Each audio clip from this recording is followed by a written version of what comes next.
এই নতুন বছরটা আমরা যেন বেশি বেশি আল্লাহর শুকরিয়া দিয়ে নতুন বছরটাকে সমৃদ্ধ করতে পারি, বেশি বেশি যেন আল্লাহর ইবাদত করতে পারি। নতুন বছরে আমরা শপথ নেই আমরা যেন অন্তরে হিংসা লালন না করি, বিদ্বেষ লালন না করি, আমরা নিজেরা যেন কাদা ছোড়াছুরি না করি, আমরা যেন মিলেমিশে একসাথে একাকার হয়ে যাই। আল্লাহ তুমি কবুল করো, আমরা পড়ি আমিন। 60টা জিনিস মানুষ মরে যাওয়ার পরে তার কবরে পৌঁছতে থাকে। ইন্না মিম্মা ইয়ালহাকুল মুমিন মিন হাসানাতিহি বা'দা মাউতিহি, মানুষ মরে যাওয়ার পরেও যে 60টা জিনিস তার কবরে পৌঁছায় তার মধ্যে একটা হচ্ছে মসজিদান বানাহু, সে যে মসজিদ বানিয়ে গিয়েছে ওই মসজিদের সওয়াব। সুবহানাল্লাহ পড়েন। আপনি টাকা দিয়ে মসজিদ বানিয়ে দিলেন, ওই মসজিদে মুসল্লিরা নামাজ পড়ে, রোজাদাররা এসে ওখানে ইফতার খায়, তাহাজ্জুদ আদায়কারীরা তাহাজ্জুদ পড়ে, তাদের সওয়াবের কমতি হবে না, কিন্তু তাদের সওয়াবের একটা পার্সেন্টেজ সওয়াব যে ব্যক্তি মসজিদ বানালো তার আমলনামে আল্লাহ ঢুকিয়ে দেয়। সুবহানাল্লাহ বলতে পারলেন না? হে নামাজি আমার ঘরে নামাজ পড়ো আজ, দিল মে তোমার চরণ তলে হৃদয় যায় নামাজ। হে নামাজি আমার ঘরে নামাজ পড়ো আজ, দিল মে তোমার চরণ তলে হৃদয় যায় নামাজ। পড়েন আল্লাহু আকবার। কি সুন্দর লিখেছেন কাজী নজরুল ইসলাম। কাজী নজরুল ইসলাম খুব সুন্দর করে বলেছেন, মসজিদেরই পাশে আমায় কবর দিও ভাই, ঠিক কিনা? মসজিদেরই পাশে আমায় কবর দিও ভাই, যেন গোরে হতে মুয়াজ্জিনের আযান শুনতে পাই। আমার গোরের পাশে দিয়ে ভাই নামাজিরা যাবে, পবিত্র সেই পায়ের ধ্বনি এ বান্দা শুনতে পাবে। গোরা যাব হতে গুনাহগার পাইবে রেহাই, মসজিদেরই পাশে আমায় কবর দিও ভাই। কত মানুষ নামাজি ভাই মসজিদাঙ্গিহীনাতে, আল্লাহর নামের জিকির করে লুকিয়ে গভীর রাতে। আমি তাদের সাথে ওই আল্লাহর নাম জপতে চাই, আল্লাহর নাম জপতে চাই। পড়েন সবাই, মসজিদেরই পাশে আমায় কবর দিও ভাই, যেন গোরে হতেও মুয়াজ্জিনের আযান শুনতে পাই। চিল্লায় পড়তে হবে আমিন। কি দরদ ছিল আমাদের জাতীয় কবি কাজী নজরুল ইসলামের, মসজিদের পাশে আল্লাহ তুমি আমার কবর দিও। আল্লাহ এই দোয়াটা কবুল করে নিয়েছে, ঠিক কিনা? ওনার কবরের পাশে মসজিদ আছে না নাই? আছে। এজন্য মসজিদের সাথে সম্পর্ক জুড়ে দেওয়া এটা ইমানদারের আলামত, আর মসজিদকে ঘৃণা করা এটা মুনাফিকের আলামত। এজন্য আমরা যেন আমাদের হৃদয়টাকে মসজিদের সাথে জুড়ে দেই, মসজিদের সাথে যেন সুসম্পর্ক থাকে। মসজিদ সবার, মসজিদ নিয়ে দলাদলি নাই। দলাদলি আছে অনেক জায়গায়, হানাফি মসজিদ, আহলে হাদিস মসজিদ, এরকম আমরা দেখি বা শুনি, এটা ঠিক না। হানাফি মসজিদ বলে কোনো কথা নাই, আহলে হাদিস মসজিদ বলে কোনো কথা নাই। মসজিদ সবার। ছোট্ট খাট্ট বিষয় নিয়ে মসজিদে মারামারি, একজন হাত তোলে আরেকজন তোলে না, কিলাকিলি আছে না নাই? একজন বলে জোরে আমিন, আরেকজন আস্তে আমিন, মারামারি আছে না নাই? এগুলো কি মারামারি করার কোনো বিষয়? কথা বলেন। সালাতে ফরজ আছে, ওয়াজিব আছে, সুন্নাহ আছে। খেয়াল করে বুঝবেন, ফরজ যদি নষ্ট হয় সালাত ভঙ্গ হয়, you have to repeat your সালাত। ওয়াজিব নষ্ট হলে সালাত ভঙ্গ হয় না, নতুন করে পড়া লাগে না, সেজদায় সাহু দিলেই সালাত আদায় হয়ে যায়। আর সুন্নাহ নষ্ট হলে নামাজ নষ্টও হয় না, নতুন করে পড়াও লাগে না, সৌ সেজদাও লাগে না, নামাজ আদায় হয়ে যায়। সুন্নাহ নষ্ট হলে, এই যে হাত তোলা না তোলা এটা সুন্নাহ, আমিন জোরে বলা না বলা এটা কি সুন্নাহ। যেটা কোনো কারণে কেউ না করলেও তার নামাজ কবুল করে নিবে কে? আর এই সব সুন্নত লই আমগো দেশে গিলাগিলি, মৌলভীবাজারে মাশাআল্লাহ এগুলা নাই, এখানেও আছে। এগুলার অবসান ঘটুক, আমরা চাই কি চাই না? আর কত এই ছোটখাটো বিষয় নিয়ে আমরা এই বিভেদের প্রাচীর আর দেয়ালকে উঁচু করব আমাদের মাঝখানে? কবে আমরা ঐক্যের সিন্ডিকেট করব? কবে? আর কবে সাদা মনের মানুষ হব? কবে? আর কত? অনেক হয়েছে, আর না, এবার থামেন। বিভেদের প্রাচীরকে ভেঙে চুড়িয়ে দেন। ঐক্যের এমন সিন্ডিকেট করতে হবে যাতে কোনো অপশক্তি এই ঐক্যকে ভাঙতে না পারে, বানচাল করতে না পারে। চিল্লায় বলেন ঠিক কিনা? এজন্য মিউচুয়াল রেসপেক্টের দরকার, পারস্পরিক শ্রদ্ধাবোধ সব ক্ষেত্রে, রাজনীতিতে, সামাজিক অ্যাক্টিভিটিসে আমাদের আলেম ওলামাদের মধ্যে পারস্পরিক শ্রদ্ধাবোধের দরকার, মিউচুয়াল রেসপেক্ট। কেউ কাউরে রেসপেক্ট করে না, আমি যেটা বুঝছি এটাই সব, বাকি সব হারাম, এরকম বলে না অনেকে? এরকম যেন না করি। তাহলে মসজিদ সবার, মসজিদ আল্লাহর হাবিব সাল্লাল্লাহু আলাইহি ওয়াসাল্লাম খ্রিস্টানদেরকে মসজিদে ঢুকতে দিয়েছেন, আর আমরা মুসলমান ভাইয়ের জন্য মসজিদে তালা ঝুলাই দেই, আছে না নাই? আল্লাহর হাবিব সাল্লাল্লাহু আলাইহি ওয়াসাল্লাম কোথাও গেলেই প্রথমে মসজিদ বানাতেন। কি বানাতেন? মসজিদ বানাতেন। মক্কা থেকে হিজরত করে মদিনায় আসলেন, কোবায় থাকলেন কয়েক সপ্তাহ। কোবা পল্লীতে তিনি মসজিদ বানালেন, মসজিদ কোবা। ওখানে প্রতি শনিবার কেউ যদি ওযু করে ওখানে যে 2 রাকাত নামাজ পড়ে, একটা কবুল উমরার সওয়াব আল্লাহ তাআলা তার আমলনামায় দিয়ে দেয়। মসজিদে কোবা বানালেন। তারপরে মদিনায় এসে মসজিদে নববী বানালেন আল্লাহর হাবিব সাল্লাল্লাহু আলাইহি ওয়াসাল্লাম, মসজিদে নববী। এটা ছিল আল্লাহ রাসূল সাল্লাল্লাহু আলাইহি ওয়াসাল্লামের বৈশিষ্ট্য। কোথাও গেলেই তিনি মসজিদ বানাতেন, মসজিদে নববী। হায় রে, এখন তো কত সুন্দর মসজিদ আমরা দেখি, আমরা যে সালাত পড়ি। আল্লাহর হাবিব সাল্লাল্লাহু আলাইহি সাল্লামের সময় মসজিদে নববী কি এরকম ছিল? কথা বলেন। ফ্লোর ছিল বালুর ফ্লোর। কিসের ফ্লোর? আমাদের মসজিদের ফ্লোর কিসের? টাইলস। আর আল্লাহ রাসূল সাল্লাল্লাহু আলাইহি ওয়াসাল্লামের মসজিদে নববীর ফ্লোর কিসের? কথা বলে না তো আওয়াজ করে উত্তর দেন না কেন? কষ্ট হচ্ছে? দুপুরে খাইছেন না সবাই? কেন খান নাই কেন? রোজা রাখছিলেন? হ্যাঁ, ফজর বাদে আইছি। আচ্ছা ঠিক আছে, ঠিক আছে। আচ্ছা আচ্ছা, সাউন্ড নাই, কথা শোনা যায় না? তো এটা শুনলা কেমনে? জিজ্ঞেস করলাম কথা শোনা যায় না, কয় না। তো এটা শুনলা কি করে? মানে অল্প শোনা যায়, তাই তো? একটু পরে আমার বিদায় ঘন্টা বাজবে, আমি চলে যাব। এই তোমরা ডিস্টার্ব করতে করতে আমার সময় শেষ। তোমরা ডিস্টার্ব করলে তোমাদের লস। আমি আমার টাইমের 1 মিনিটে বেশি যেতে পারবো না, কারণ এখানে আসরের সালাতের আজান শুরু হয়ে যাবে, এরপরে কোনো কথা নেই। আর বক্তব্য লম্বা করা এটা বেদাত। এই বেদাতকে আমি সুন্নাতের মধ্যে আনতে চাচ্ছি। একটা সময়ে একেবারে কমায় নিয়ে আসবো। এত প্রোগ্রামও আমি করতে চাই না। আমি ঘোষণা দিয়েছি আগামী বছরে সারা বাংলাদেশে আমার প্রোগ্রাম হবে 50টা। কয়টা? 50টা। এরপরের বছর 30টা, এরপরের বছর 20টা। বিভাগীয় প্রোগ্রাম করলেই চলবে আমার। এক এক বিভাগে যে 2 দিন 3 দিন খালাস। এত দরকার নেই, এত লম্বা চূড়ার বক্তব্যের দরকার নেই। আধা ঘন্টা চুপ করে শুনেন, কয়েকটা মেসেজ ড্রপ করি, take it with you to your home, then practice and apply in the society. নিয়ে যান, আমল করেন, সমাজে কাজে লাগান। সমাজটা আলোকিত করে দিবে কে? খুতাবুকুম তাবিলা সালাওয়াতুকুম কাসীরা। আল্লাহর হাবিব সাল্লাল্লাহু আলাইহি ওয়াসাল্লাম বললেন, কিয়ামতের একটা আলামত, কিয়ামতের আগে তোমাদের বক্তব্য হয়ে যাবে লম্বা, সালাত হয়ে যাবে খাটো। সালাতের পরে তাসবিহ পড়তে চায় না লোকজন, ব্যস্ত, মহা ব্যস্ত, সুপার বিজি। কোত্থেকে আসলে এই ব্যস্ততা? আপনি রবের সাথে মুনাজাত, না যাই ইউনাজি মুনাজাত, আপনার রবের সাথে একাকী নীরবে কথা বলতে মনে চায় না আপনার? এত তাড়াহুড়ো কিসের? ধীর স্থির হন, একটু স্থির হন, একটু মনোদৈহিক প্রশান্তি অর্জনের চেষ্টা করেন। সব সময় ব্যস্ত, ধাক্কাধাক্কি, উচ্ছৃঙ্খলা, এগুলো আমাদেরকে শেষ করে দিয়েছে। এজন্য লম্বা চোরা বক্তব্য ঠিক না। বক্তব্য শুনতে আমাদের ভালো লাগে, আমল করতে ভালো লাগে না। বক্তব্যটা শেষেই সিগারেট ধরায়, আছে না নাই?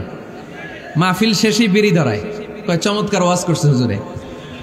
ওয়াজটা সেরকম হয়েছে, অনেক কণ্ঠ সুন্দর হুজুরের। এতদিন ইউটিউবে দেখছি, আজকে সরাসরি দেখাইছি, আছে না নাই? তো কি লাভ হয়েছে? লাভটা হয়েছে কি? এই যে মাহফিল শেষে বিড়িটা ধরাইলেন আর গেলেন, কোনো লাভ হয় নাই। এগুলো থেকে বেরিয়ে আসতে হবে। বছরের পর বছর আমাদেরকে শিখানো হয়েছে একভাবে, কেউ এই পরিবর্তনের আওয়াজ তোলে নাই। আওয়াজ আপনাকে তুলতে হবে, আওয়াজ তোলার জন্য এত মানুষ লাগে না, আপনি একাই যথেষ্ট। আপনি দাঁড়ান না সামনে, দেখবেন আপনার সামনে কেউ টিকে থাকতে পারবে না, ঠিক কিনা? কিন্তু আপনার শক্ত সিদ্ধান্ত লাগবে, পরিবর্তনের জন্য শক্ত মানসিকতা লাগবে যে আমি পরিবর্তন করতে চাই। We have to change. যুগ জামানা পাল্টে দিতে চাই না অনেকজন।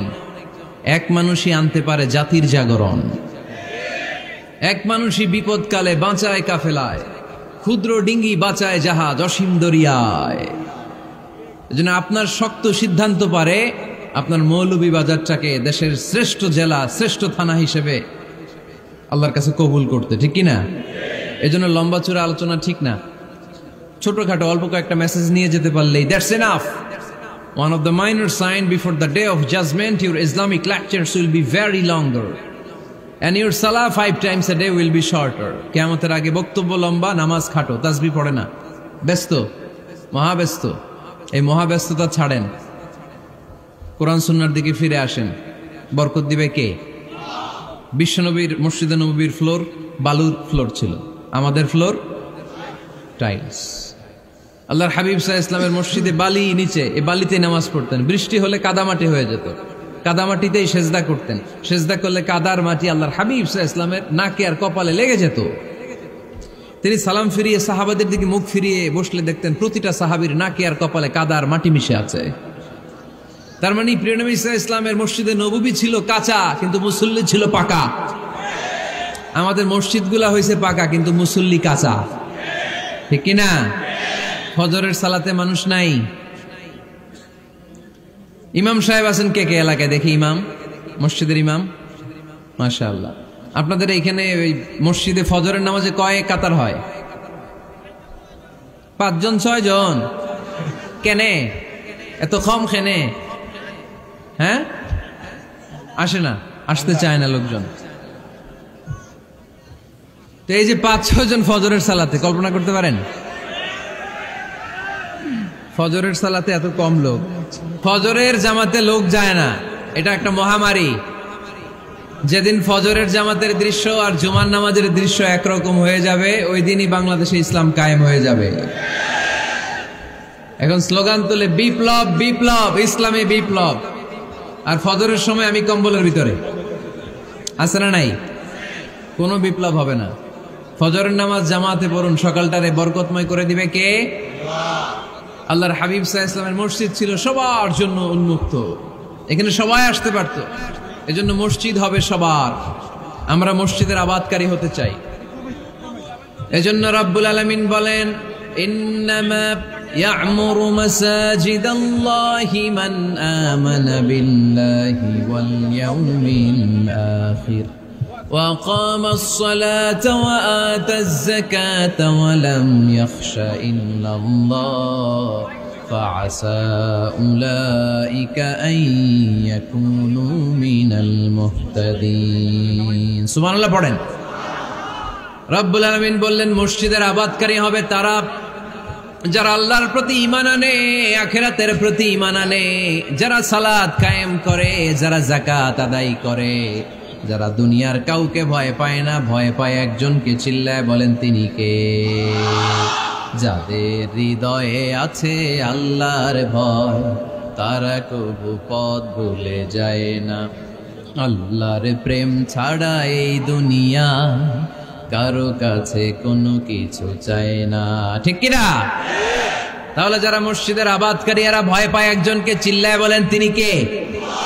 মসজিদের আবাদকারীদের প্রথম গুণ, তারা আল্লাহ বিশ্বাস করে, তারা আখিরাতে বিশ্বাস করে, তারা সালাত কায়েম করে, তারা যাকাত আদায় করে, তারা আল্লাহ ছাড়া পৃথিবীর কাউরে ভয় পায় না।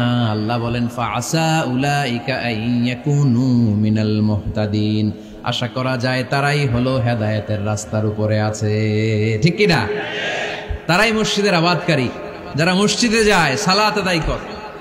এখন মসজিদের আবাদকারী আপনি হতে চান, আপনি মসজিদে যান না, আপনি আবাদকারী হতে পারবেন?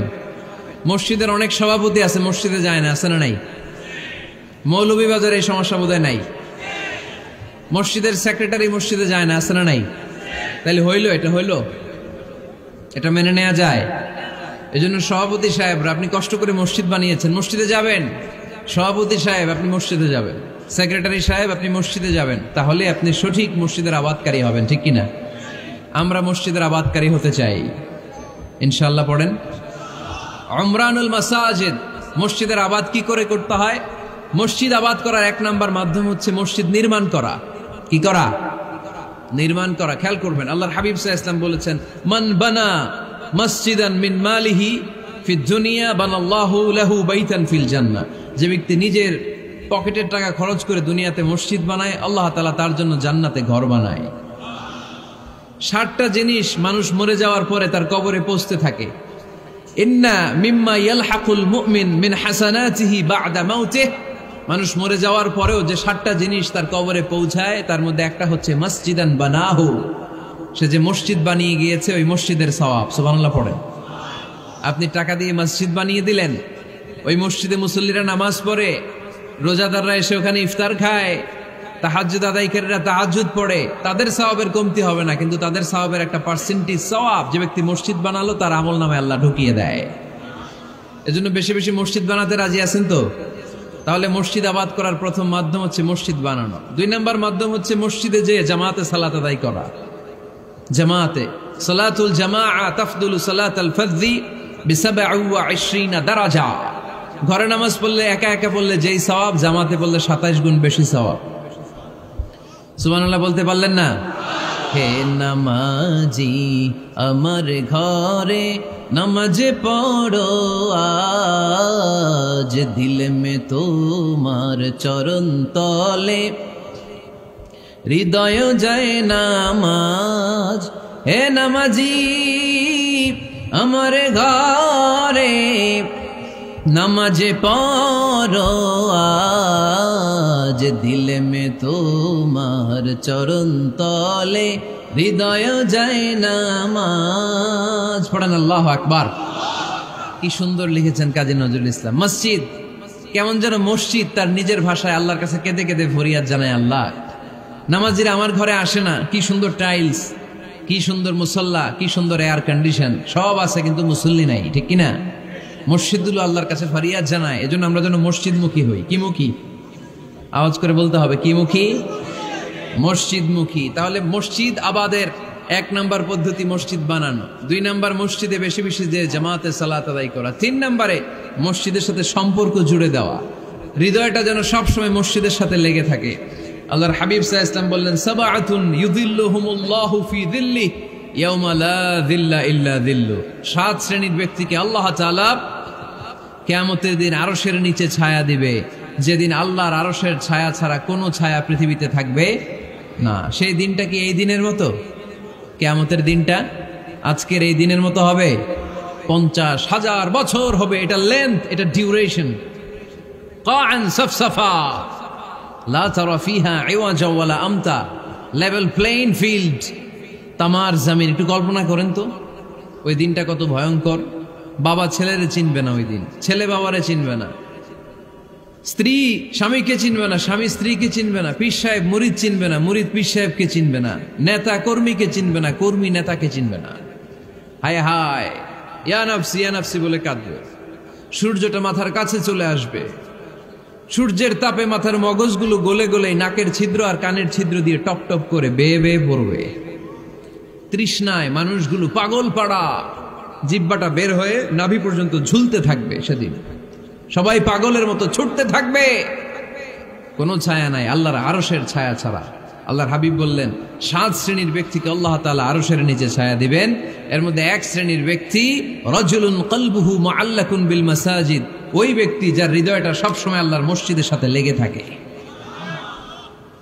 মসজিদের সাথে যার হৃদয় লেগে থাকে তাকে আরশের নিচে ছায়া দিবে কে? এজন্য মসজিদের সাথে যেন আমাদের হৃদয়গুলো লেগে থাকে। অনেকেই দেখবেন এত ভালো নামাজে, জোহর পরে টেনশন করে আসরটা কই পড়বো, আসর পরে চিন্তা করে মাগরিবের সময় আমি কোথায় থাকবো, মাগরিবের সময় টেনশন, ইস এশাটা হয়ে গেলেই তো শেষ। এরকম লোক আছে না নাই? এদেরকে সেই কঠিন ভয়াবহ দিনে আরশের নিচে ছায়া দিবে কে? তারপরে মসজিদ আমাদের 4 নম্বর পদ্ধতি, মসজিদকে পরিচ্ছন্ন রাখা, মসজিদকে ঝাড়ু দেয়া। মসজিদকে যারা পরিষ্কার করে তাদের হৃদয়ের যন্ত্রণা দূর করে দেয় কে? সাইয়েদনা ইব্রাহিম আলাইহিস সালাম এবং ইসমাঈল আলাইহিস সালামকে আল্লাহ তাআলা আদেশ করেছেন তাহহিরা বাইতিয়া লিত্তাইফিনা ওয়াল আকিফিনা ওয়ার রুকআই সুজুদ। হে ইব্রাহিম, ইসমাঈল, বাপ বেটা দুইজন মিলে মসজিদ ঝাড়ু দাও।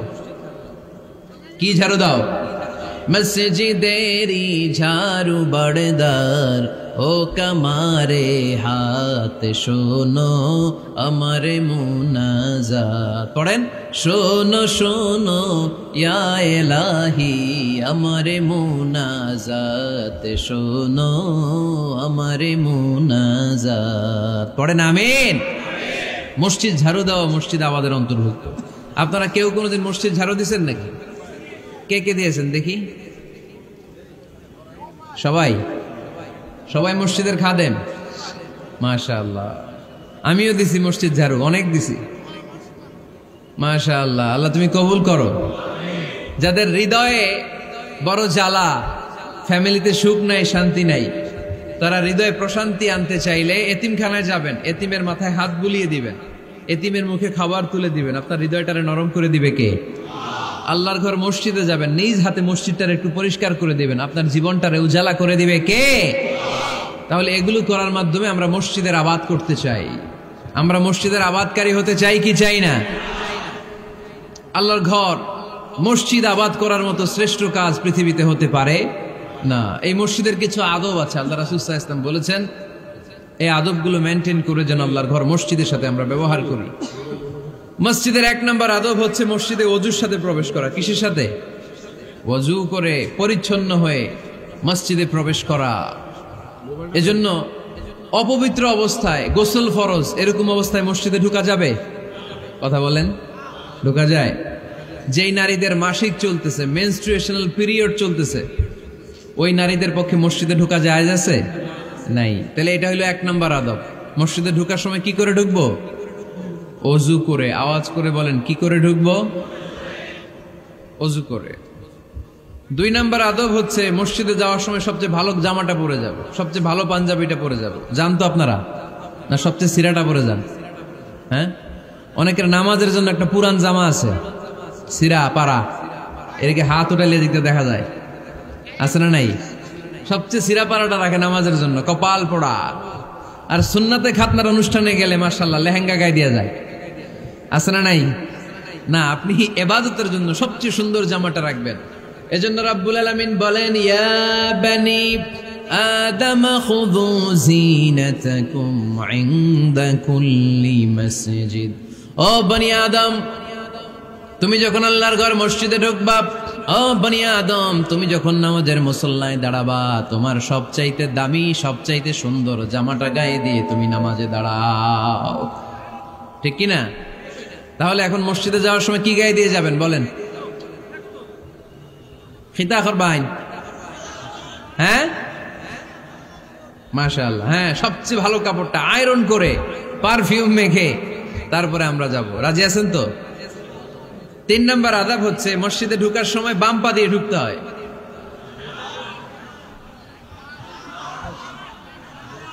কোন পা? আরো জোরে। এদেরকে গুতা মারা লাগে, নাইলে আওয়াজ বাড়ে না। এরকম ভলিউম টাইট করতে হয়, ভলিউম হাই করলে আর করে বাড়ে, এমনি বলতে চায় না। আর ঘটনা কি? হ্যাঁ, খায় নাই। বদরের যুদ্ধ হয়েছিল রমাদানে, কোন সাহাবী খায় নাই। না খাইয়া একেবারে সাইজ করে দিছে কাফেরদেরকে। আমরা না খেলেও আমাদের হৃদয়ে ইমানি শক্তি আছে না নেই? এই তো বোঝা যাচ্ছে ইমানি শক্তি আছে। এতক্ষণ আছিল কই? তো মসজিদে ঢোকার সময় কোন পা দিয়ে? এগুলো মনে থাকে আমাদের? ভুলা যাই আমরা, খেয়াল থাকে না তো এগুলা। এত কিছু মনের মধ্যে রাখলে এগুলো মনে থাকবে কেমনে? মসজিদে ঢোকার সময় কোন পা? আরো জোরে। বেরোয়ার সময় কোন পা? মনে থাকবে? মসজিদে যখন ঢুকবেন ডান পা দিয়ে ঢুকবেন, আর দোয়া পড়বেন, আউযু বিল্লাহিল আযীম ওয়া বিওয়াজহিল কারীম ওয়া সুলতানিহিল কদীম মিনাশ শাইতানির রাজীম। বিষ্ণু সাল্লাল্লাহু আলাইহি ওয়াসাল্লাম বললেন, যে ব্যক্তি মসজিদে ঢোকার সময় এই দোয়াটা পড়বে, শয়তান আফসোস শুরু করে। সে বলে, হায় হায়, আজকের দিনের জন্য, সারা দিনের জন্য তো তুই আমার ওয়াসওয়াসা থেকে বেঁচে গেলি। আজকের সারা দিনের জন্য তোরে আমি হারালাম। আজকের সারাটা দিন আল্লাহর পক্ষ থেকে প্রোটেকশন নিয়ে তুই বেঁচে গেলি। আজকের জন্য যা, কালকে তোরে আমি ধরবো। এজন্য এই দোয়াটা পড়ার দরকার আছে না? আউযু বিল্লাহিল আযীম ওয়া বিওয়াজহিল কারীম ওয়া সুলতানিহিল কদীম মিনাশ শাইতানির রাজীম। 4টা বাক্যের দোয়া।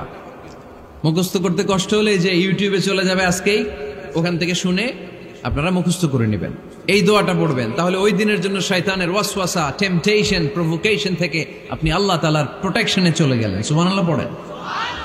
তারপর আল্লাহর হাবিব বললেন, ঢোকার আগে আমারে সালাম দাও। পড়বেন, আসসালামু আলাইকা আইয়ুহান নাবিয়্যু ওয়া রাহমাতুল্লাহি ওয়া বারাকাত। এই 2টা জিনিস যখন করে ফেললেন, তখন ডান পা দিয়ে পড়বেন, আল্লাহুম্মা আফতাহ লি আবওয়াবা রাহমাতিক। সুবহানাল্লাহ পড়েন। আল্লাহুম্মা আফতাহ লি, ও আল্লাহ আমার জন্য তুমি খুলে দাও আবওয়াবা রাহমাতিক, তোমার রহমতের দরজা। তার মানে মসজিদে ঢুকলে রহমত পাওয়া যায় কি যায় না? মসজিদে ঢুকলে পাওয়া যায় রহমত, মসজিদের বাইরে রহমতের কথা আল্লাহ বলে নাই। মসজিদের ভিতরে রহমত। কোথায় রহমত? কোথায়? মসজিদের ভিতরে রহমত আছে না? তার প্রমাণ, মসজিদে ঢুকলেই শান্তি লাগে কেমন জানি, আর ঘুমে ধরে। মসজিদে ঘুমাইছেন কারা কারা দেখি?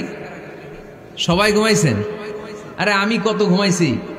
জুমার নামাজের সময় যে কি ঘুম আসে, আসে আসে কমন পড়ছে, একেবারে কমন পড়ে গেছে। ঘুম আসে কারণ রহমতের ঝিরি ঝিরি বাড়ি ধারা আল্লাহ তাআলা আরশের উপর থেকে নাজিল করতে থাকে।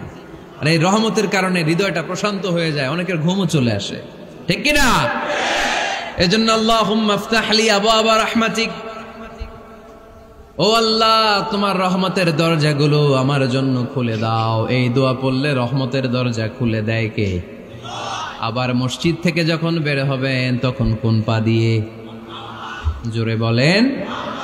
বাম পা দিয়ে কি পড়বেন? আল্লাহুম্মা ইন্নী আসআলুকা মিন ফাদলিক, ও আল্লাহ তোমার কাছে আমি তোমার পক্ষ থেকে ফদল চাই, মানে রিজিক চাই। রিজিক দেয়ার মালিক কে?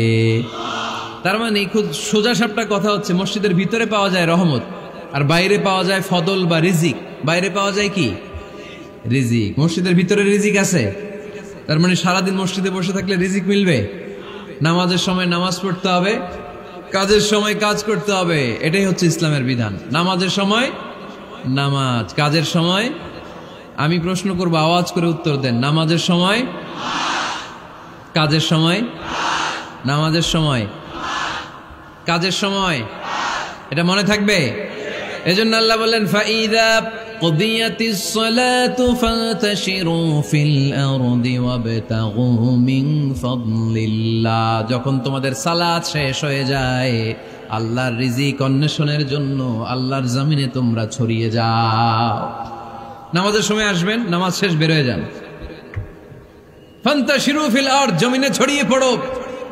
নামাজ শেষ, চেয়ারম্যান সাহেব চলে যাবে ইউনিয়ন পরিষদের ভেতরে, ছাত্ররা চলে যাবে হাই স্কুলে, মেম্বার অব দ্য পার্লামেন্ট চলে যাবে সংসদে, সেনাবাহিনীর লোকেরা চলে যাবে ক্যান্টনমেন্টে, ব্যবসায়ীরা চলে যাবে তাদের বাজারে, সিএনজি ওয়ালারা সিএনজি নিয়ে ব্যবসা শুরু করবে, রাস্তায় নেমে যাবে। চিল্লায় বলেন ঠিক কিনা? এটাই ইসলামের বিধান। নামাজের সময় নামাজ, কাজের সময়। আচ্ছা, তাহলে প্রথম সুন্নাত পেলাম, পবিত্র হয়ে ঢুকবো, ভালো জামা পরে ঢুকবো। 2 নাম্বার। 3 নাম্বার, ঢোকার সময় কোন পা? বের হওয়ার সময়। 4 নাম্বার, মসজিদে ঢুকে 2 রাকাত। মসজিদে ঢুকে কয় রাকাত পড়েন আপনারা? তাহিয়াতুল মসজিদ। মসজিদে আপনি ওয়েলকাম জানাবেন, ঢুকেই 2 রাকাত পড়বেন, ওযু করলেই 2 রাকাত। আল্লাহর হাবিব সাল্লাল্লাহু আলাইহি ওয়াসাল্লাম মসজিদে নববীতে জুমার খুতবা দিচ্ছেন। খুতবা চলাকালীন সময়ে এক সাহাবী এসে মসজিদের মধ্যে বসে পড়লেন। আল্লাহর হাবিব সাল্লাল্লাহু আলাইহি ওয়াসাল্লাম সাহাবীরে বললেন, দাঁড়াও। সাহাবী দাঁড়ালেন। আল্লাহর নবী জিজ্ঞেস করলেন, কেন বসে বললা? 2 রাকাত পড়ছো নাকি? সাহাবী বলে, পড়ি নাই। বিশ্বনবী বললেন, তাহলে তাড়াতাড়ি 2 রাকাত নামাজ পড়ে বসে যাও। সুবহানাল্লাহ পড়েন। 2 রাকাত পড়ো নাই তো পড়ো, দাঁড়াও, তারপরে বসো। দেখেন, খুতবা চলাকালীন সময়ে আমাদের খতিবরা কখনো খুতবা থামায়? কথা বুঝেন নাই? জুমার খুতবা আপনারা শুনেন না? খুতবা চলতেছে, ওই মুহূর্তে ইমাম সাহেবরা কখনো খুতবা থামায়? মাঝখানে কোনো ঝামেলা হলে থামায় না। প্রথম খুতবা শেষ, বসে, তারপরে দ্বিতীয় খুতবা। খুতবার মাঝখানে কোনো থামাথামি নাই। কিন্তু আল্লাহর হাবিব সাল্লাল্লাহু আলাইহি সাল্লাম কেমন খতিব ছিলেন দেখেন। আল্লাহর হাবিব সাল্লাল্লাহু আলাইহি সাল্লামের খুতবা দেওয়ার স্টাইল এন্ড অ্যাটিটিউড এবং আমাদের খুতবা দেওয়ার স্টাইল এন্ড অ্যাটিটিউড আল্লাহ রাসূল সাল্লাল্লাহু আলাইহি ওয়াসাল্লামেরটা কত প্রাণবন্ত ছিল। আল্লাহ রাসূল সাল্লাল্লাহু আলাইহি ওয়াসাল্লাম সোসাইটি ওরিয়েন্টেড একজন পার্সোনালিটি ছিলেন, সমাজের মানুষ কেন্দ্রিক, খুব সামাজিক ছিলেন আল্লাহ রাসূল সাল্লাল্লাহু আলাইহি ওয়াসাল্লাম। তিনি দেখলেন একজন বসে পড়ছে, উনি খুতবা থামায় দিলেন, জুমার খুতবা থামায় বললেন, এই নামাজ পড়ছো না, পড়ো 2 রাকাত পড়ো। আবার খুতবা শুরু করলেন, সুবহানাল্লাহ পড়বেন না? একবার তিনি খুতবা দিচ্ছেন, দেখলেন আল্লাহ রাসূল সাল্লাল্লাহু আলাইহি ওয়াসাল্লামের 2 জন নাতি হাসান আর হুসাইন রাদিয়াল্লাহু তাআলা আনহুমা, ছোট্ট মানুষ, কাতারের ভিতরে ঢুকে কোন সাহাবী টুপি টান দেয়, কারো পাগড়ি ধরে টান দেয়, একজন এদিকে দৌড় দেয়, আরেকজন ওদিকে দৌড় দেয়। মসজিদে একটা ডিস্টার্ব হচ্ছে। আল্লাহর হাবিব সাল্লাল্লাহু আলাইহি ওয়াসাল্লাম খুতবা থামিয়ে দিলেন, মিম্বার থেকে নেমে আসলেন, 2 নাতিকে 2 হাতে ধরলেন, ধরে আস্তে করে জান্নাতের এই 2 সর্দারকে নিয়ে মিম্বারের উপরে দাঁড়ালেন। এই হাতে এই নাতি, ওই হাতে আরেক নাতি। এরপর দাঁড়িয়ে দাঁড়িয়ে তিনি বাকি খুতবা দিলেন। পড়েন সুবহানাল্লাহ। কত প্রাণবন্ত খুতবা। উনিও খুতবা দিতেন, আমরাও খুতবা দেই। আল্লাহর হাবিব সাল্লাল্লাহু আলাইহি ওয়াসাল্লাম খুতবা দিচ্ছেন, এক সাহাবী এসে বলল, ইয়া রাসূলুল্লাহ, মদিনায় দুর্ভিক্ষ, বৃষ্টি নাই, আপনি বৃষ্টির দোয়া করেন। রাসূল সাল্লাল্লাহু আলাইহি ওয়াসাল্লাম খুতবা থামায় দিলেন, থামায় দিয়ে দোয়া শুরু করলেন, আল্লাহুম্মা আসকিনা গাইসান মুগীসান মারিআন মুরিআন নাফিআন গায়রা দার আজিলান গায়রা আজল। আল্লাহ, উপকারী বৃষ্টি দেন, যে বৃষ্টিতে আমাদের ফসল জন্মাবে, সবুজ ঘাস লতা পাতা জন্মাবে, আমাদের গবাদি পশুর রিজিক বাড়বে, এরকম উপকারী বৃষ্টি আমাদেরকে দিয়ে মদিনাটারে ধন্য করে দেন। বৃষ্টি শুরু হলো, জুমাবার বৃষ্টি, শনি রবি সোম মঙ্গল বুধ বৃহস্পতি শুক্র, টানা 7 দিন বৃষ্টি। এবার বৃষ্টির চোটে মদিনায় বন্যা হয়ে গেছে। এতদিনে দুর্ভিক্ষ, এতদিনে কি, এখন বৃষ্টির বরকতের দোয়া করছে, বৃষ্টিতে এবার বন্যা। যেই সাহাবী বৃষ্টির জন্য দোয়া করতে বলেছিলেন, পরের জুমাবারের খুতবার সময় এসে ওই সাহাবী বলেন, ইয়া রাসূলুল্লাহ, আবার খুতবার মাঝখানে, ইয়া রাসূলুল্লাহ, আর বৃষ্টির দরকার নাই, আর দরকার নেই, এবার বৃষ্টি বন্ধের দোয়া করেন। আল্লাহর হাবিব সাল্লাল্লাহু আলাইহি ওয়াসাল্লাম খুতবা থামিয়ে আবার বন্ধের দোয়া, আল্লাহুম্মা হাওয়ালাইনা ওয়ালা আলাইনা, হে আল্লাহ আমাদের চারিদিকে দেন, মদিনাতে আর বৃষ্টির দরকার নাই। চিল্লায় পড়েন সুবহানাল্লাহ। এজন্য খতিব হবে এরকম প্রাণবন্ত খতিব। সমাজে কি চলে, কি ক্রাইসিস, কি সংকট, ইয়াংরা কোন সমস্যায় ভোগে, আমাদের রাজনৈতিক অঙ্গনে কি সমস্যা, আমাদের অর্থনৈতিক অঙ্গনে কি সমস্যা, আমাদের সামাজিক অঙ্গনে কি সমস্যা, আমাদের পরিবারগুলোর ভেতরে কি ঝামেলা, প্রত্যেকটা কথা মসজিদের মিম্বার থেকে আসার দরকার আছে না নাই? আল্লাহর হাবিব সাল্লাল্লাহু আলাইহি ওয়াসাল্লাম এভাবেই সমাজকে ঠিক করে দিতেন। 2 রাকাত মসজিদে ঢুকে আজকে থেকে আমরা পড়ব। মসজিদে ঢুকলেই কয় রাকাত মনে থাকবে না ভুলে যাবেন? তারপরে আল্লাহর হাবিব সাল্লাল্লাহু আলাইহি ওয়াসাল্লাম বলেছেন, খবরদার কবরের উপর মসজিদ বানিও না। কবরস্থান একদিকে, মসজিদ আর একদিকে। কিন্তু বাংলাদেশে মসজিদের সাথে কবর মিলানো আছে না নাই? ছোট্ট একটা মসজিদ, কিন্তু এত বড় বাবার কবর আছে না নাই? এগুলো করবেন না আপনি। আগে হবে মসজিদ, পরে কবরস্থান। যেমন মসজিদে নববী হয়েছে আগে, তারপরে বিশ্বনবীর কবর এখানে আছে না নাই? মসজিদে নববী প্রতিষ্ঠিত হয়েছে আগে, পরে বাকি কবরস্থান আছে না নাই? কিন্তু কোন আল্লাহর ওলির কবরস্থানের উপরে যদি মসজিদ বানান, তার উপর লানাত দিয়েছে কে? লাআনা রাসূলুল্লাহ আলাল ইয়াহুদ ওয়ান নাসারা ইত্তাখাযু কুবুর আমবিয়াইহিম মাসাজিদা। আল্লাহ আল্লাহর রাসূলের লানত ইহুদি নাসারাদের উপর, কারণ ইহুদি আর নাসারাদের একটা খাসলাত, একটা বৈশিষ্ট্য ছিল, তারা তাদের নবীদের কবরের উপরে মসজিদ বানায় ফেলত। এটা করা যাবে? এজন্য এলাকায় এলাকায় এই ঝামেলা, কবর আর মসজিদ হবে আলাদা। আবার মসজিদের কেবলার দিকে যেন কবরস্থান না হয়, তাহলে শিরক হওয়ার সম্ভাবনা আছে না নাই? খুব সাবধান, আল্লাহ সব মাফ করে কিন্তু শিরক মাফ করে না, ঠিক কিনা? শিরক হচ্ছে মহাপাপ, সব পাপের বাপ। এজন্য আমরা সব করলেও শিরকের গুনাহ মুসলমান কখনো করতে পারে। এরপর আল্লাহর হাবিব বললেন, মসজিদকে পরিষ্কার পরিচ্ছন্ন রাখো, এটাও মসজিদের আদাব। মসজিদে আতর লাগিয়ে দেন, বাখুর জ্বালিয়ে দেন। আপনাদের এই এলাকার মধ্যে তো বাখুরের অভাব নাই, আগরের অভাব নাই, ঠিক কিনা? গতকাল প্রোগ্রাম ছিল কই? সুজানগর, আগরের রাজধানী। আগর চিনেননি আপনারা? হ্যাঁ, এই যে দেহনেল উদ পারফিউম, আপনাদের এই যে মাহতাব সাহেবের আল হারামাইন, এরপরে যে আজমল কোম্পানি, এও আপনাদের এই মৌলভীবাজার এলাকার। এরকম অনেক কোম্পানি আছে দুবাই ভিত্তিক, গোটা বিশ্বে ওনারা ব্র্যান্ডিং করেছে। এগুলোর র ম্যাটেরিয়াল, কাঁচামাল যায় হচ্ছে আপনাদের মৌলভীবাজার থেকে। সম্মানিত ভাইয়েরা, মসজিদ পরিষ্কার পরিচ্ছন্ন রাখবেন, এই বাখুর জ্বালাবেন, দেহনেল উদ, এই পারফিউম গুলো ছড়িয়ে দিবেন। মসজিদের মধ্যে অনেক মসজিদে দুর্গন্ধ আছে না নাই? এই কার্পেটের মধ্যে ময়লা, পরিষ্কার করেন। আল্লাহর হাবিব সাল্লাল্লাহু আলাইহি ওয়াসাল্লাম বলেছেন, খবরদার। আম্মা জান আয়েশা বর্ণনা করেন, আমার রাসূলুল্লাহ সাল্লাল্লাহু আলাইহি ওয়াসাল্লাম বিবিনাইল মসজিদ ফি দুয়ার, ওয়া আন তুতাইয়াবা ওয়া তুনাজ্জাফ, আমরা যেন এলাকা এলাকায় মসজিদ বানাই, মসজিদগুলোকে যেন পারফিউম দিয়ে আতর দিয়ে সুগন্ধময় করে দেয়, বিশ্বনবী আদেশ করেছেন। সুবহানাল্লাহ পড়েন।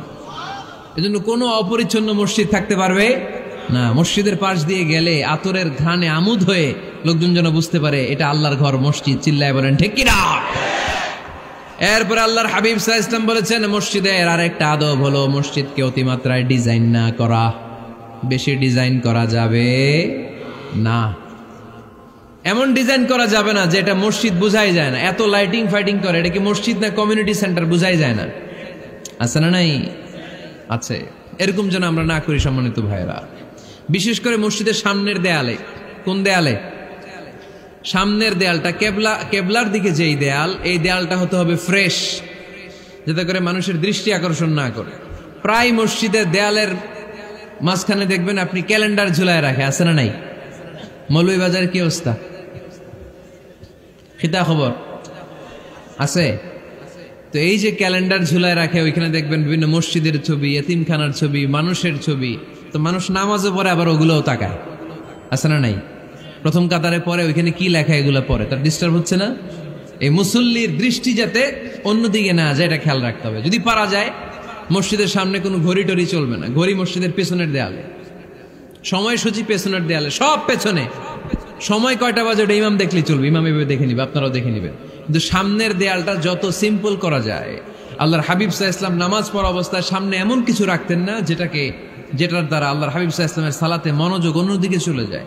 আমরা যখন সালাত পড়ি যদি অন্যদিকে তাকাই, ফেরেশতার মাধ্যমে আল্লাহ একটা ডাক দেয়, বলে আকবিল, এই বান্দা ফিরে আয়, তোর নজর থাকা দরকার সেজদার জায়গায়, ফিরে আয়। আপনি আবার যখন অন্যদিকে তাকান আল্লাহ বলে ফিরে আয়, সেজদার দিকে তাকা। আপনি আবার যখন ঘড়ির দিকে তাকান আল্লাহ বলে আকবিল, ফিরে আয়, সেজদার দিকে তাকা। আপনি যখন আবার অন্যদিকে তাকান তখন আল্লাহ বলে লা হাজাতা লি ইলা সালাতি, তোর এই নামাজের দরকার আমার নাই। নাউজুবিল্লাহ পড়বেন না? তোর এই নামাজের দরকার আমার নাই। অজু করে কষ্ট করে যাকে খুশি করার জন্য আপনি সালাতে দাঁড়ালেন, উনি যদি বলে এই নামাজের দরকার নেই, তা কার জন্য নামাজ পড়লেন আপনি? কথা কি বুঝতে পেরেছেন? এই জন্য এলাকার গণ্যমান্য ব্যক্তিবর্গ আছে, আমাদের চেয়ারম্যান সাহেব আছে, আরো অন্যান্য বিজনেস ম্যাগনেটরা আছে। আপনারা মসজিদ যখন নির্মাণ করবেন সামনের দেয়ালটা যত সাদামাটা হতে পারে ততই ভালো। এমনকি জায়নামাজের মধ্যে এখন কাবা ঘরের ছবি আছে না নাই? আছে না? কি মুসলমান আমরা, নিজের কাবারে নিজে লাথি মারি নামাজের আগে, মনের অজান্তে নিজের কাবাকে নিজে লাথি মারছি। এরকম জায়নামাজ ব্যবহার করা নিষেধ। চিল্লায় বলেন ঠিক কিনা? সাদা ফ্রেশ জায়নামাজ বাজারজাত করেন, আপনাদের সিদ্ধান্তই ওনাদের ব্যবসা বয়কট হয়ে যাবে। আপনারা যদি এখন থেকে মসজিদের মিনারা আর কাবা ঘরের যে প্রতিকৃতি বা ছবি, এরকম ছবি সম্বলিত জায়নামাজ কিনা বন্ধ করে দেন, এদের মার্কেট থাকবে? কথা বলেন। কালকে থেকে আমরা জায়নামাজ কেনার সময় ফ্রেশ জায়নামাজ কিনবো। কোনো মসজিদ, কোনো মিনার, আমাদের কাবা ঘরের ছবি সম্বলিত কোনো জায়নামাজ কিনা যাবে? আওয়াজ করে বলেন যাবে? যাবে না। এগুলো হচ্ছে মসজিদের আদাব। এগুলো রক্ষা করে মসজিদে ঢোকার দরকার আছে না নাই? পৃথিবীতে 3টা মসজিদ সবচাইতে শ্রেষ্ঠ মসজিদ। কয়টা? আওয়াজ করে বলেন না। 1 নাম্বার মসজিদুল হারাম, ফাওয়াল্লু উজুহাকুম শাতরা, যেখানেই তোমরা নামাজ পড়ো না কেন মসজিদের হারামের দিকে হয়ে নামাজ পড়ো। কেবলা কোন দিকে আজকে? এদিকে, এইদিকে কেবলা। আমি যদি এদিকে হয়ে পড়ি নামাজ হবে না? হবে না কেন? কারণ কেবলামুখী হয়ে নামাজ পড়া ফরজ। চিল্লায় বলেন ঠিক কিনা? মসজিদুল হারাম পৃথিবীর প্রথম মসজিদ। ওখানে একটা ঘর আছে, ঘরটার নাম হলো কাবা। ইন্না আউওয়ালা বাইতিন উদিআ লিন-নাসি লাল্লাযী বিবাক্কাতা মুবারাকা। এই পৃথিবীর প্রথম ঘর, যেই ঘরটা স্থাপিত হয়েছে বাক্কা শহরে। বাক্কা মক্কার আগের নাম, এখন শহরের নাম মক্কা। আগে নাম ছিল কি? সবাই বলেন কি নাম ছিল? বাক্কা। এটা পৃথিবীর আদি ঘর। সব নবীদের পরশধন্য পদধূলিতে এই জায়গাটা বরকতময় হয়েছে। এটা এমন ঘর যেই ঘরের চারদিকে 1 রাকাত নামাজ পড়লে 1 লক্ষ রাকাতের সওয়াব পাওয়া যায়। হজ উমরা করেছেন কে কে দেখি? হজ উমরা করেছেন আপনারা না? মাশাআল্লাহ। আমরা যারা করতে পারি নাই আল্লাহ তাদেরকেও তৌফিক দাও। আমরা যেন এই কাবা ঘরে যে প্রাণ ভরে সালাত আদায় করতে পারি, আল্লাহ তৌফিক দান করো। আমরা যেন মসজিদে নববীতে যে প্রাণ ভরে সালাত পড়তে পারি, তৌফিক দান করো। আল্লাহর হাবিব সাল্লাল্লাহু আলাইহি ইসলামের কবরের সামনে দাঁড়িয়ে যেন আমরা প্রাণ খুলে মন প্রাণ উজাড় করে বিশ্বনবী সাল্লাল্লাহু আলাইহি ইসলামকে সালাম দিতে পারি। আল্লাহ তৌফিক দান করো। এই কাবা ঘরকে কেন্দ্র করে প্রতিদিন 100টা রহমত নাজিল হয়। আওয়াজ করে বলেন কয়টা? আল্লাহর হাবিব বললেন প্রতিদিন প্রতিনিয়ত 100টা রহমত নাজিল হতেই থাকে। 60টা রহমত তাদের উপর নাজিল হয় যারা কাবা ঘরের চারদিকে তাওয়াফ করে। 40 লিল মুসাল্লিন, বাকি 40টা নাজিল হয় যারা কাবা ঘরের পাশে নামাজ পড়ে। ওয়া 20 লিন নাযিরিনা ইলাল কাবা, বাকি 20টা রহমত প্রতিনিয়ত নাজিল হয় যারা তাওয়াফ করে না, সালাত আদায় করে না, শুধু কাবার গিলাফের দিকে তাকিয়ে থাকে। কাবার দিকে তাকায় থাকলেই সওয়াব। সুবহানাল্লাহ পড়েন। এক রাকাতে কয় লক্ষ রাকাতের সওয়াব। এজন্য আল্লাহর হাবিব সাল্লাল্লাহু আলাইহি ওয়াসাল্লাম বলেছেন লা তুশাদ্দুর রিহাল ইল্লা ইলা সালাসাতি মাসাজিদা, স্পেশাল ভার্চু এন্ড রিওয়ার্ড, বিশেষ সওয়াবের নিয়তে পৃথিবীর এই 3টা জায়গা ছাড়া কোথাও নিয়ত করে ভ্রমণ করা জায়েজ নাই। এক হচ্ছে মসজিদুল হারাম, 2 হচ্ছে মসজিদ নববী, 3 হচ্ছে মসজিদুল আকসা। এই 3টা মসজিদ ছাড়া পৃথিবীর কোনো মসজিদে নিয়ত করে সফর করা যাবে না। বিশেষ নিয়তে সফর করা যাবে না যে আমি যদি এই মৌলভীবাজারের জামে মসজিদে যাই বেশি সওয়াব পাওয়া যাবে, এই নিয়তে সফর করা যাবে না। বেশি সওয়াব শুধু এই 3 মসজিদে। মসজিদুল হারামে 1 রাকাতে কত রাকাতের সওয়াব? কথা কয় না, বুঝে নাই বোধহয়। কয় লক্ষ? আর মসজিদে নববীতে 1 রাকাতে 1000 রাকাতের সওয়াব। আরেক বর্ণনায় আছে 50,000, বর্ণনাটা দুর্বল। সহিহ বর্ণনায় এসেছে 1 রাকাতে 1000 রাকাতের সওয়াব। মসজিদুল আকসায় সালাত পড়লে 1 রাকাতে, এক বর্ণনায় এসেছে 250 রাকাতের সওয়াব, আরেক বর্ণনায় এসেছে 500 রাকাতের সওয়াব। এই 3টা মসজিদ ছাড়া যে নামাজ পড়লে বেশি সওয়াব হবে, এই নিয়তে সফর করা যাবে? চিল্লায় বলেন যাবে। তবে মসজিদটা দর্শন করার জন্য যেতে পারবেন। মসজিদটা দেখতে কেমন, এটার ক্যালিওগ্রাফিক্যাল ডিজাইন কেমন, এটার আর্কিটেকচারাল ডিজাইন কেমন, এটার দৃষ্টিনন্দন সৌন্দর্য কেমন, মসজিদটা দেখতে কেমন, দেখতে যেতে পারবেন। কিন্তু বিশেষ সওয়াব রিওয়ার্ড এই 3টা মসজিদ ছাড়া অন্য কোনো মসজিদের জন্য হবে না। এই মসজিদ হচ্ছে আমাদের সামাজিক ঐক্যের কেন্দ্রবিন্দু, এটা হচ্ছে আমাদের কমিউনিটি সেন্টার। আমরা শুধু নামাজের জন্য মসজিদকে ইউজ করি, এছাড়া আরো অনেক ইউসেজ আছে মসজিদের। খেয়াল রাখবেন, আমাদের মুসলমানদের মসজিদ হিন্দুদের মন্দিরের মতো নয়। কোথায় আজান হইছে? শেষ করে দিব না? সুবহানাকাল্লাহুম্মা ওয়া বিহামদিকা আশহাদু আল্লা ইলাহা ইল্লা আনতা আস্তাগফিরুকা ওয়া আতুবু